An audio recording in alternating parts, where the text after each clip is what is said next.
Today, we'll begin examining a proof for God's existence that Father Brian Davis calls the existence argument. Father Davis remarks that this argument holds a special place among St. Thomas's arguments for the existence of God, and that it can be found in many places. The text that most clearly articulates this argument can be found in Summa Theologia Prima Pars, question 65, article 1. In this video, we'll break down this argument into its logical steps, and then discuss why St. Thomas thinks each of the premises is true.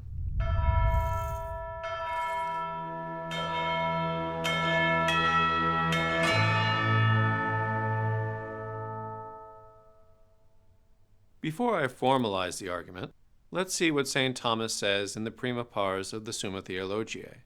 He writes the following: If things that differ agree in some point, there must be some cause for that agreement, since things diverse in nature cannot be united of themselves. Hence, whenever in different things some one thing common to all is found, it must be that these different things receive that one thing from some one cause, as different bodies that are hot receive their heat from fire.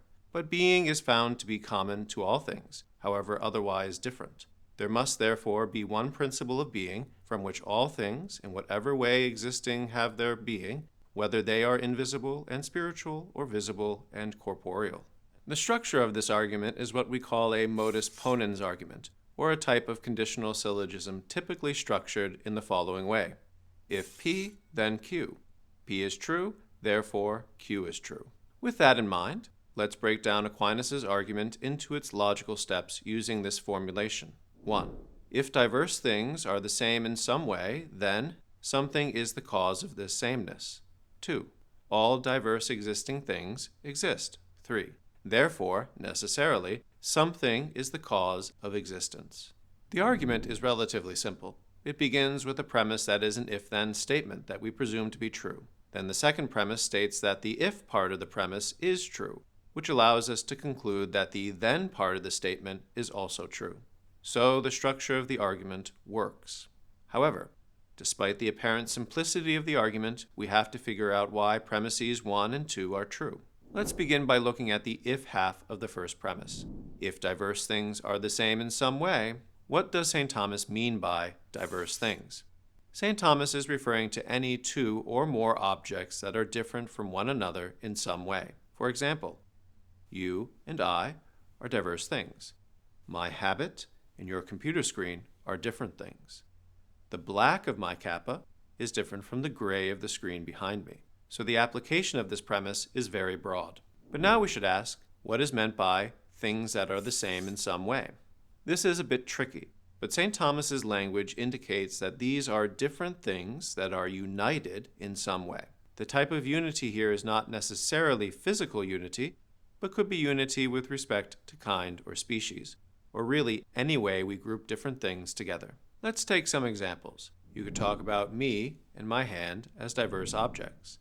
After all, my hand may be a part of me, but I am more than my hand. In fact, the reason why we could talk about my hand is because we can identify it as different than all of me. Nevertheless, the hand is the same as me or united to me precisely because it is a part of me. And that is why we call it my hand. So that is one way we can talk about different things that are the same or united in some way. Here's another way we can talk about different things that are united in some way. Father Dominican and I are different individuals, but we are the same in a few ways. We're both human beings. We're both Dominican friars, and we're also both Catholic priests. In all three of these ways, we are the same in a particular way that unites us. Finally, here's a third way we can talk about different things that are united in some way. The camera and I are different things, but both of us are in the same studio. So in a way, the camera and I are united. In this case, we are united by being in the same place. There are other ways I could talk about how different things are united, but I'm going to stop there. Hopefully these examples give you an idea about how things can both be different and united in some way, and that this premise includes a very broad range of potential subjects.